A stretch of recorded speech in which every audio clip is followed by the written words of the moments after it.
আসলে ম্যাডাম, আমি भी তো এই বাড়িটাকে কাগজে কলমে দেখেছি, মানে নিজের চোখে তো এখনো দেখা হয়নি। তা এরা দুজন হচ্ছে লোকাল, তা এরাই আমাদের রাস্তা দেখিয়ে নিয়ে যাবে, সেই জন্য। আর আমিও আজ প্রথমবার নিজের চোখে বাড়িটা দেখব। আসলে কি হয়েছে না, এই অঞ্জন প্রসাদকে বাগে আনার জন্য না আমার এই দুজনের হেল্প নিতে হয়েছে।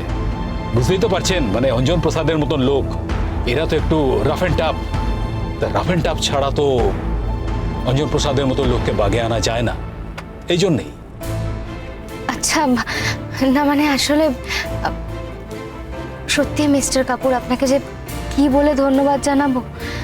মানে আমার বাবা আজকে বেঁচে নেই, তারপরেও আপনি এতটা করছেন আমার জন্য। আমার বাড়ি সত্যি। আসলে আপনার বাবাকে তো আমি খুব রেসপেক্ট করতাম, তা এই কাজটা করতে পেরে মানে আমারই খুব ভালো লাগছে। আচ্ছা, এবার কোন দিকে যাব? বাঁ দিকে? হ্যাঁ, সোজা গিয়ে বাঁ দিকে।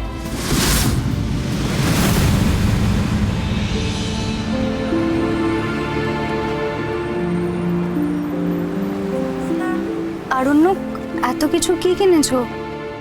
এত কিছু তো দরকার ছিল না। হ্যাঁ গরিমা, দরকার ছিল। তোমার জন্য কিছু খাবার, কিছু ফল, কিছু জুস কিনেছি তোমার তোমার বাচ্চার জন্য। তোমাকে খেতেই হবে।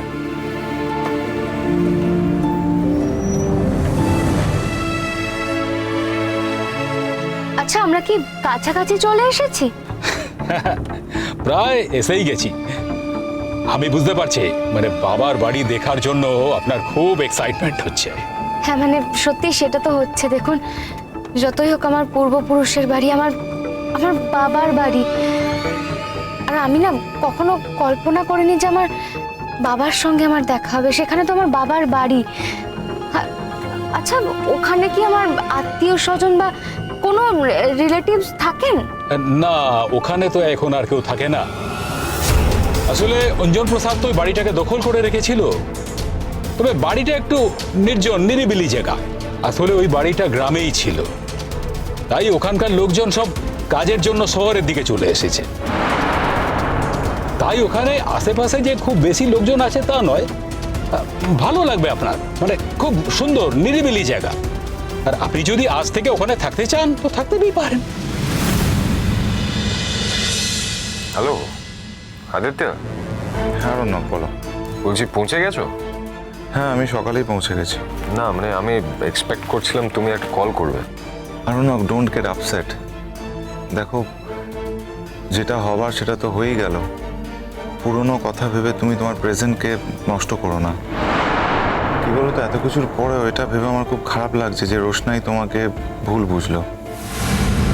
মানে তুমি তো, অবশ্য তুমি আমাকে মানা করেছিলে বলতে তুমি রোশনাইকে সেভ করার জন্য মুম্বাইতে ও গিয়ে যাতে কোনো বিপদের মুখে না পড়ে সেজন্যই তুমি তোমার ভালোবাসার স্বীকৃতি দিয়েছিলে, অথচ সেটাও জানতে পারলো না। না, ও আমাকে ভুল বুঝেছে বলে আমার কোনো আক্ষেপ নেই। বরং যদি আমাকে ভুল বোঝে তাহলে তাহলে তাতে ওরই ভালো হবে। ও অ্যাটলিস্ট শান্তিতে থাকতে পারবে, যন্ত্রণাটা কম হবে। অর্ণব, বলছি রোশনাই এখানে এসেছে, ও আমার ফ্ল্যাটেই আছে। আমার ফ্ল্যাটের চাবিগুলো ওর কাছেই ছিল, সেখান থেকে আমি জানতে পারলাম। ও আমাকে মেসেজ করে জানিয়েছে যে কয়েকদিনের জন্য ওকে আমার ফ্ল্যাটে থাকতে হচ্ছে এবং ও চায় না যে এর মধ্যে আমার সাথে ওর দেখা হোক।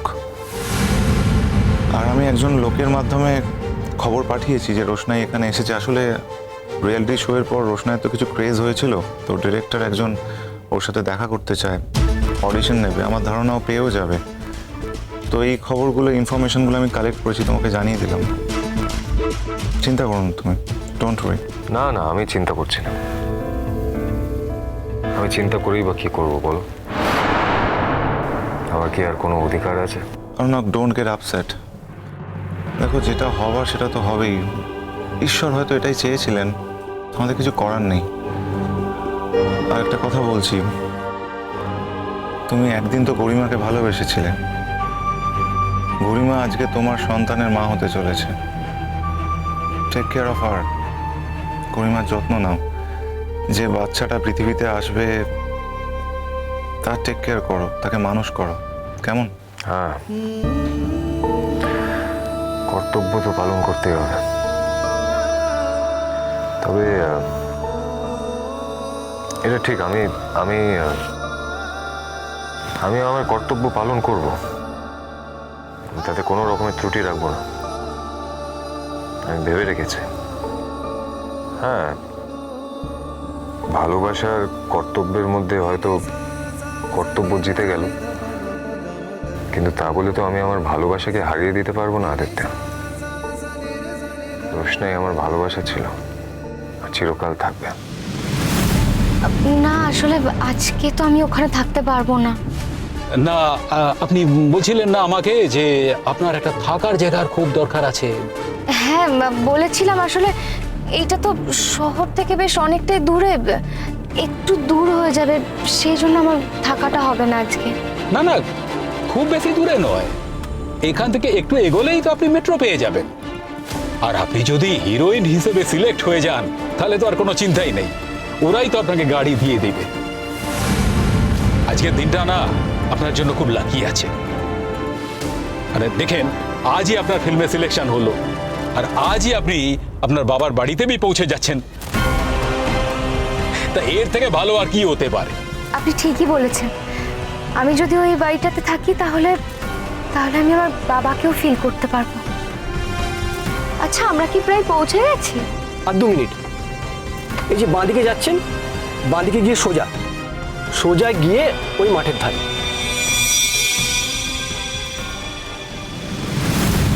না, মন খারাপ করে থেকো না, চিন্তা করো না, দেখবে বাচ্চাটা আসলে তুমি সবকিছু ভুলে যাবে। তুমি তোমার জীবনে একটা নতুন মানে খুঁজে পাবে। কি আর করা যাবে বলো, রোশনাইয়ের ভাগ্যে হয়তো সংসার করা নেই, এত ট্যালেন্টেড একটা মেয়ে, অথচ আদিত্য, তুমি তো রোশনাইকে ভালোবাসো, মানে এখনো তো ভালোবাসো। তুমি যদি রোশনাইকে... ইটস নট পসিবল অরণ্যক, এটা সম্ভব নয়। আসলে আমরা কে কাকে ভালোবাসি তার থেকে ইম্পর্টেন্ট হচ্ছে রোশনাই কাকে ভালোবাসে। অরণ্যক, রোশনাই তোমাকে ভালোবাসে।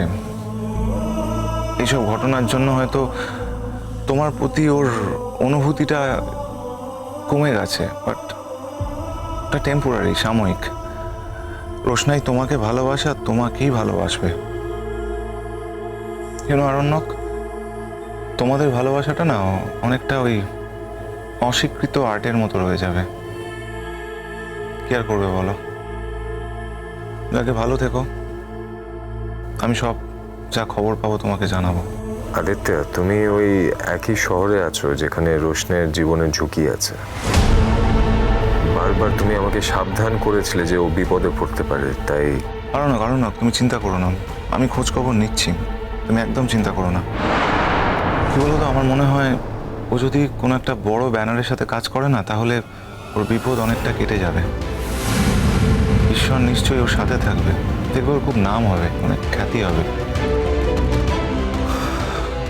আর কি বলতো, ওর মৃত বাবার আশীর্বাদ ওর সাথে থাকবে। অ্যান্ড মোস্ট ইম্পর্ট্যান্ট, তোমার ভালোবাসা ওর সাথে সবসময় থাকবে। আদিত্য, আমি রাখছি। হ্যাঁ, আমি পরে কথা বলছি। ওকে অরণ্যক, আমি তোমার সাথে যোগাযোগ রাখবো, ভালো থেকো, বাই।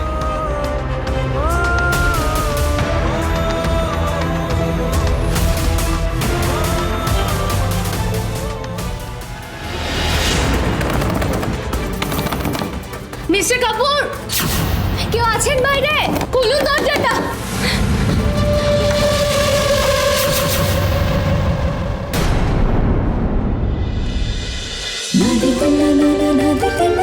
Roshna